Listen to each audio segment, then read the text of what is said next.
qu'à l'approche des examens, souvent on prend des excitants, on prend du Nescafé, on pense qu'il ne faut pas dormir et que le prophète paix et salut de Dieu sur lui nous a dit qu'une bouche qui se nourrit d'illicite, quand une invocation... En tout cas, j'ai retenu du sermon de l'imam, en tout cas, l'éducation des enfants.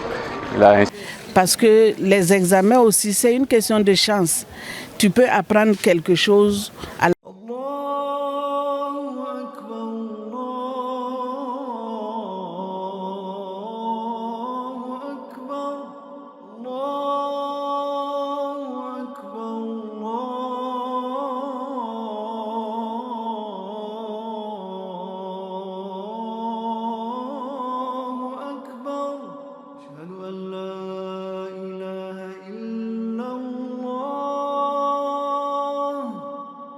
أشهد أن لا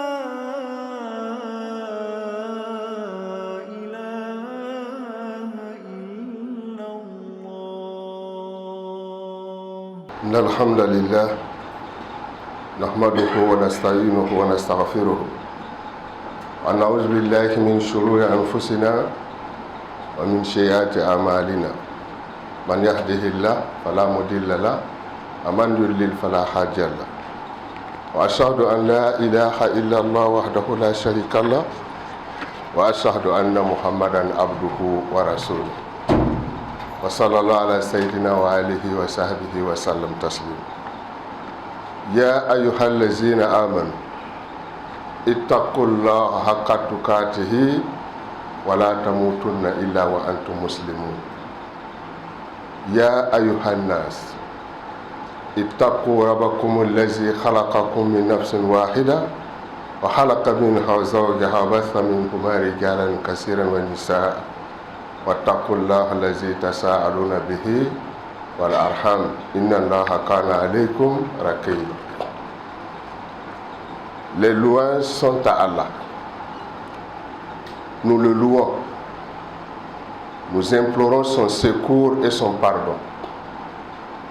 Nous demandons refuge auprès de lui contre les méfaits de nos âmes et contre nos mauvaises actions. Celui qu'Allah guide, nul ne peut l'égarer, et celui qui s'égare ne peut être guidé que par Allah. J'atteste qu'il n'y a de divinité qui mérite l'adoration qu'Allah, l'unique, le sans associé. Et j'atteste que Muhammad sallallahu alayhi wa sallam est son serviteur et son messager. Ô vous qui avez cru, ya ayyuhallazina amanu, ô vous qui avez cru, craignez Allah comme il mérite d'être craint et veillez à ne mourir qu'en étant entièrement soumis à lui. Ô vous les hommes, craignez votre Seigneur qui vous a créé à partir d'une seule personne, Adam, et de cette personne, il a fait sortir sa femme, Hawa, et de deux, il a fait beaucoup d'hommes et de femmes qui peuplent la terre. Craignez Allah, car c'est Allah qui a mis dans nos cœurs la miséricorde, et c'est au nom de cette miséricorde que nous nous faisons miséricorde. Respectez les liens de sang, car en vérité, Allah nous observe en permanence. Chers frères et sœurs, la meilleure richesse qu'un père puisse léguer à son fils est de lui donner une bonne éducation. Éduquez vos enfants avant leur naissance. Ces deux paroles sont les paroles du messager d'Allah, paix et salut de Dieu sur lui. Ces deux paroles nous montrent l'importance ou encore la place qu'occupe l'éducation dans la religion musulmane, qu'occupe l'éducation dans l'islam. En effet, c'est l'éducation qui permet à l'individu de développer ses facultés intellectuelles, ses facultés physiques et ses facultés morales. C'est encore l'éducation qui favorise le vivre ensemble. le bon vivre ensemble. C'est aussi l'éducation qui permet à l'individu de s'insérer dans une société. L'éducation permet aussi de se prendre en charge, de ne pas dépendre des autres, de ne pas tendre la main à tout moment. Car le messager d'Allah nous dit, la main qui est en haut est meilleure que la main qui est en bas. C'est encore l'éducation qui permet aux différentes sociétés, aux différents pays de se développer et de se dépasser. L'éducation, enfin, c'est elle qui nous permet de réaliser la grandeur de notre Créateur et de nous soumettre à lui. Et Allah dit dans le Coran, la crainte de Dieu est le privilège des savants. Alors, à partir de la semaine prochaine, nos enfants seront soumis aux différents examens organisés par les ministères en charge de l'éducation.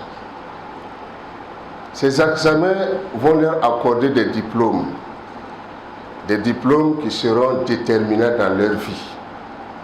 Parce qu'à partir de ces diplômes, d'autres peuvent commencer à travailler, commencer à recevoir un salaire. Certains peuvent encore entamer d'autres cycles pour encore prolonger alors leurs études. Alors donc, c'est ainsi qu'on aimerait, à partir de ce moment-là, voir quels sont les différents accompagnements possibles que nous pouvons accorder à nos enfants. Alors, la première chose, c'est que les enfants présentement ont besoin d'un accompagnement psychologique. Ils ont besoin d'être rassurés. Ils ont besoin des parents et ils ont besoin des amis qui vont démystifier l'examen devant eux, qui vont faire comprendre qu'ils peuvent réussir, qui vont faire comprendre que l'examen n'est pas différent des devoirs qu'ils ont composés en classe et même que les devoirs sont plus difficiles parce que les anciens vont mettre des pièges alors que l'examen n'a pas pour objectif de piéger quelqu'un, c'est pour seulement évaluer les connaissances. Les enfants ont besoin d'un accompagnement psychologique. Les enfants aussi ont besoin qu'on les accompagne dans les révisions. Parce que présentement, vous allez voir, et tout le monde est témoin, qu'à l'approche des examens, souvent on prend des excitants, on prend du Nescafé, on pense qu'il ne faut pas dormir et qu'il faut tout réviser.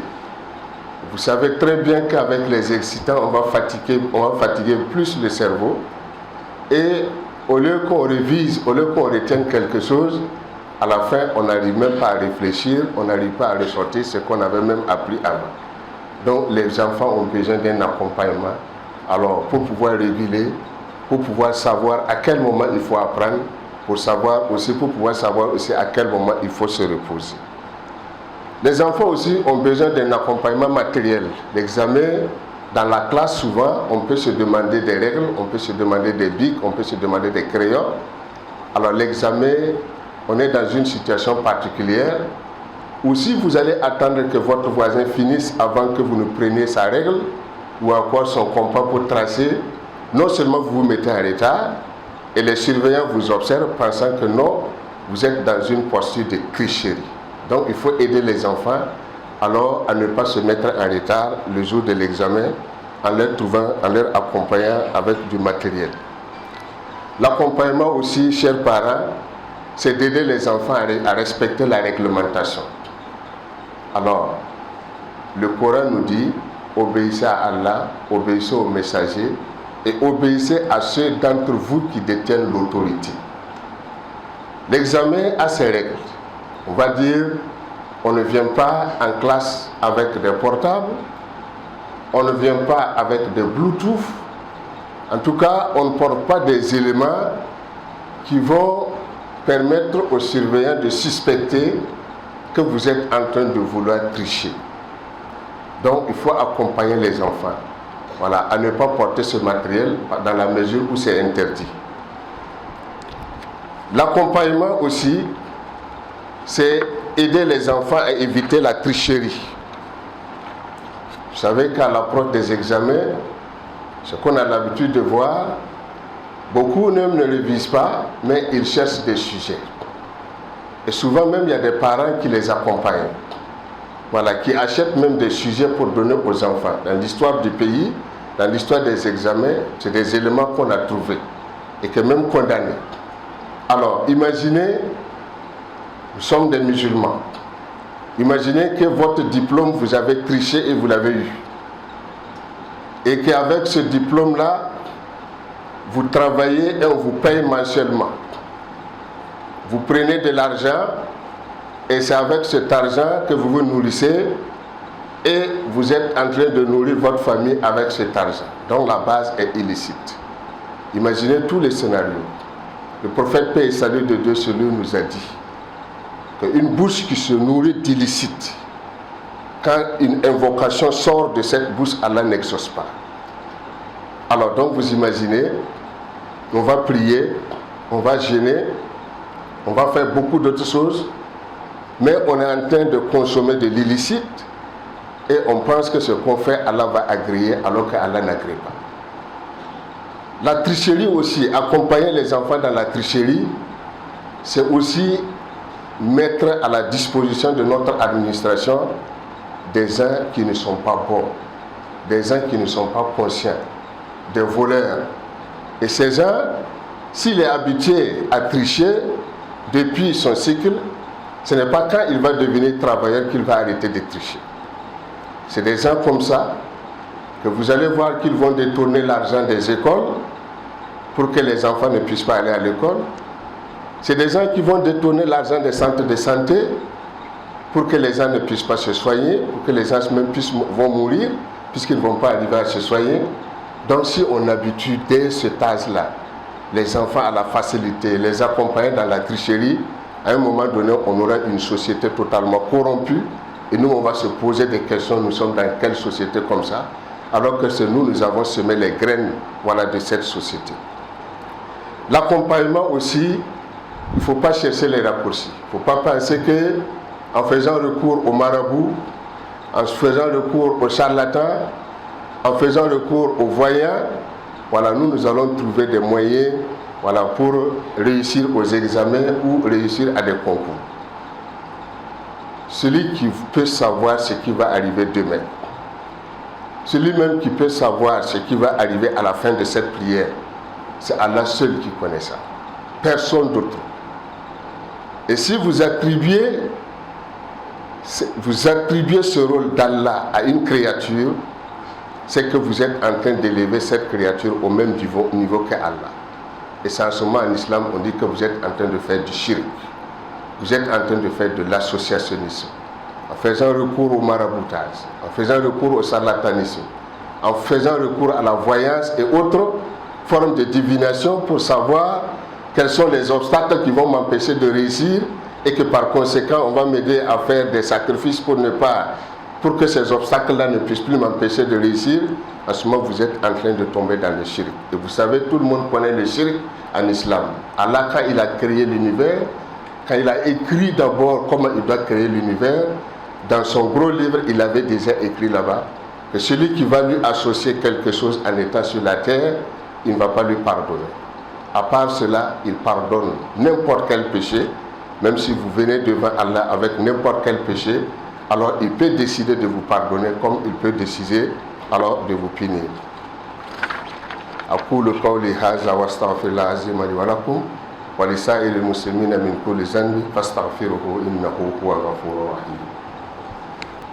الحمد لله رب العالمين والعاقبة للمتقين ولا عدوان إلا على الظالمين. يا أيها الذين آمنوا اتقوا الله وقولوا قولا سديدا يصلح لكم أعمالكم ويغفر لكم ذنوبكم ومن يطع الله ورسوله فقد فاز فوزا عظيما. Quand on passe un examen, on s'attend à deux résultats. On peut être admis comme on peut être ajourné. Alors, comment on gère les deux résultats? En tant que parent musulman, comment on va gérer la réussite et comment on gère l'échec? Généralement, la réussite n'est pas difficile à gérer parce que souvent, avec l'excès de joie, alors on pense qu'on arrive à bien gérer. Alors, quand les enfants réussissent, vous êtes tous témoins que beaucoup d'enfants sont allés pour récupérer leurs diplômes, pour récupérer leurs attestations, et ils ne sont plus revenus à la maison. Ils se sont fait écraser. Par excès de joie, on circule mal, et par fini, ce qui était une joie est devenu un malheur dans la famille.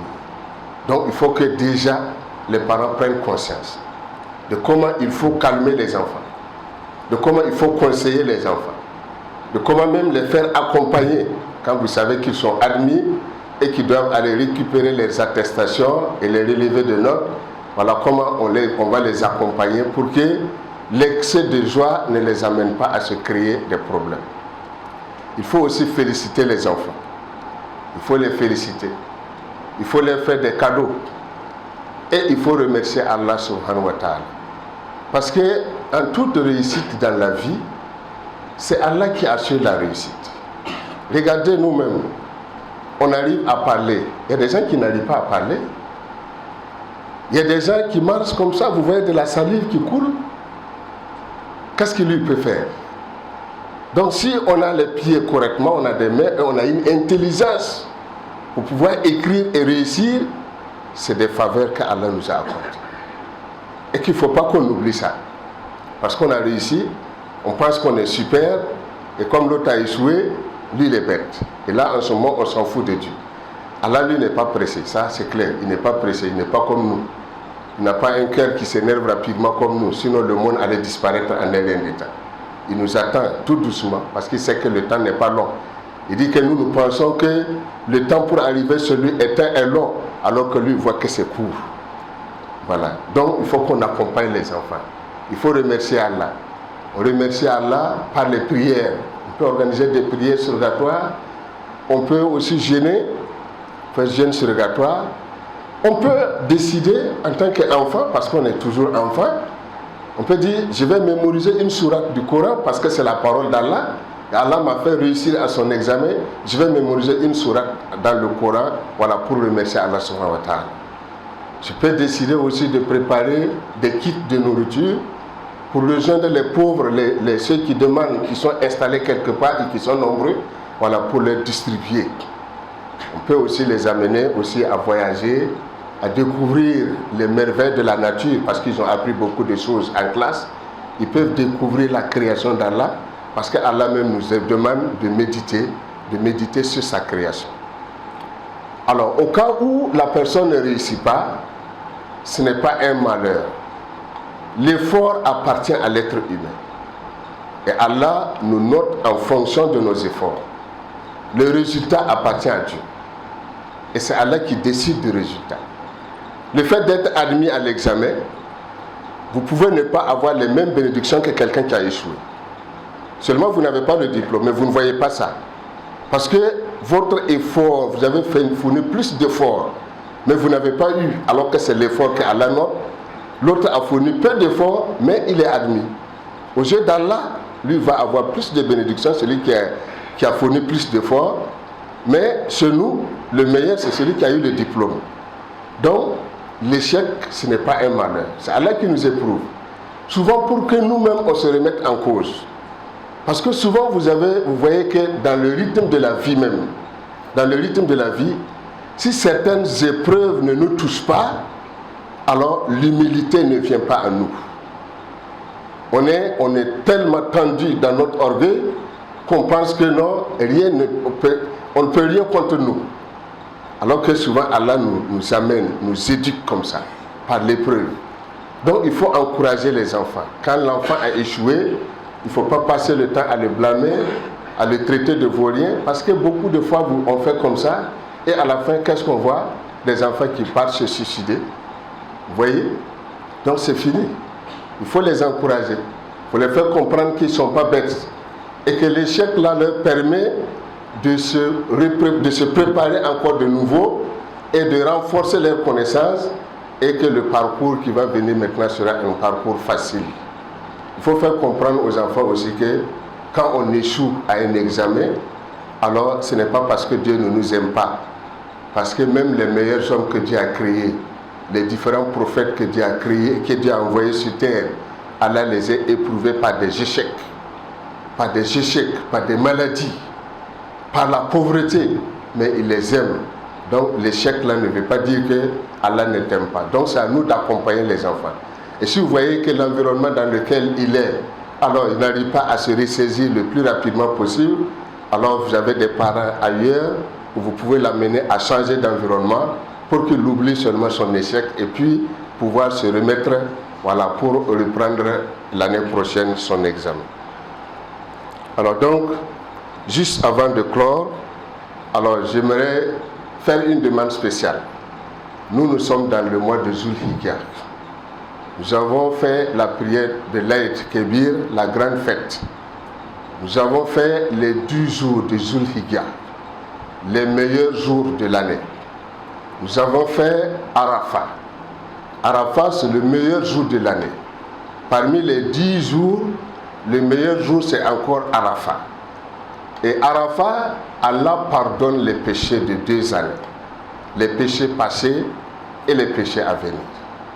Donc, au sortir de tout ça, le musulman est plus proche de son Seigneur. Parce qu'il pense et il a espoir que tous les sacrifices qu'il a eu à faire, jusqu'au jour de la prière, Allah a accepté, Allah a agréé, et Allah va lui pardonner ses péchés. Donc nous sommes dans une situation pareille. Et maintenant, si vous regardez notre communauté, notre pays, c'est une grande épreuve pour tous les pays, et c'est une grande épreuve pour notre communauté. Comme on est proche de Dieu par les 10 jours et par Arafat, la demande spéciale que je ferai, c'est que chacun porte la communauté, chacun porte le pays dans son cœur, pour faire des invocations, pour demander à Dieu de réconcilier les cœurs, parce que c'est Allah qui peut réconcilier les cœurs. Il a parlé des Arabes, il dit ils étaient divergents, ils n'avaient pas de cœur qui se rapprochaient, mais il les a réconciliés, il a réconcilié leurs cœurs. Il peut demander à Dieu aussi de réconcilier les cœurs des Burkinabés. Demander à Dieu de ramener la paix dans notre cher pays. Parce que tant qu'il n'y a pas la paix, tant qu'il y a les troubles, l'adoration devient un problème. On ne peut pas se retrouver dans une mosquée ensemble pour faire la prière. Alors on ne peut pas se retrouver pour faire des invocations. On ne peut pas se retrouver pour lire le Coran, pour apprendre notre chère religion. Donc c'est Allah qui nous demande d'endurer et d'invoquer.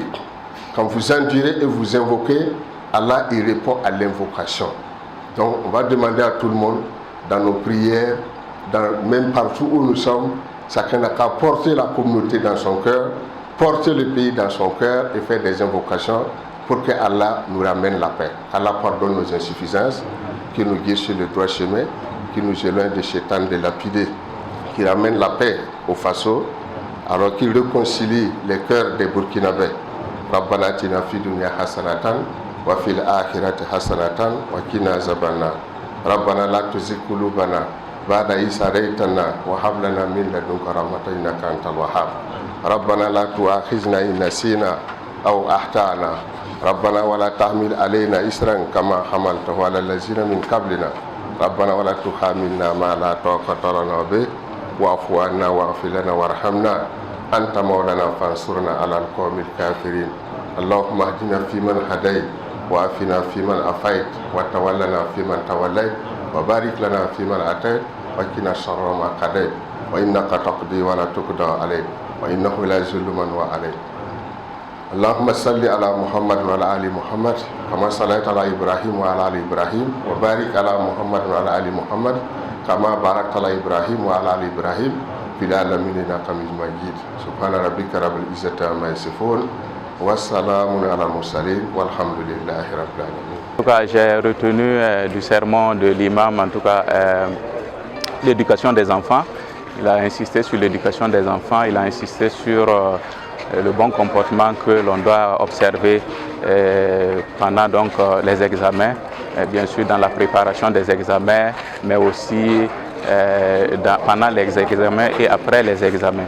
Il a beaucoup insisté aussi sur le bon vivre ensemble Et il a surtout insisté donc sur des invocations donc pour la paix dans le pays, pour en tout cas le raffermissement donc des cœurs, pour l'entente cordiale entre en tout cas les fils de la nation. Et il a terminé par des doigts pour le pays et pour toute la communauté. Le serment d'aujourd'hui a porté sur les examens qui commencent le 2 juin. Et l'imam a conseillé les parents d'éduquer bien les enfants. Parce que les examens aussi, c'est une question de chance. Tu peux apprendre quelque chose à la maison et aller tomber sur ça. Si Dieu l'a voulu comme ça, donc ça veut dire que il y a la chance dedans, il y a Dieu dedans. Voilà. Et également, il a parlé de la situation que nous vivons et il a fait des doigts pour que vraiment le pays soit apaisé, pour que les uns et les autres se comprennent et se pardonnent. Bon, ce que l'imam a dit comme au niveau de son prêche, de sa prêche du moins, bon, c'est un peu rappeler aux parents en fait la période des examens, voilà, donner la conduite à tenir par rapport à qu'est-ce que faire pour accompagner les enfants pour arriver au succès, et également en cas de succès, comment est-ce qu'accompagner les enfants pour qu'il n'y ait pas en fait quelque chose de catastrophique à la fin. Et aussi les enfants qui vont échouer, comment faire aussi pour les accompagner pour que ça ne tourne pas après au drame. Maintenant, il a aussi rappelé l'importance aussi de se fier à ce que Dieu a prescrit dans l'accompagnement des enfants et à ne pas en fait s'engager dans des choses en fait telles que le shirk qui peuvent après éloigner la famille et puis toute la communauté en fait du sens de ce que Dieu a prévu pour nous. Bon, ensuite, je pense que pour finir de façon globale, il a en fait appelé les musulmans de prier pour la communauté vis-à-vis des épreuves que nous vivons actuellement, que la communauté musulmane vit également, vis-à-vis des épreuves également que les pays vivent. On a demandé de prier pour la communauté également, pour l'ensemble des musulmans.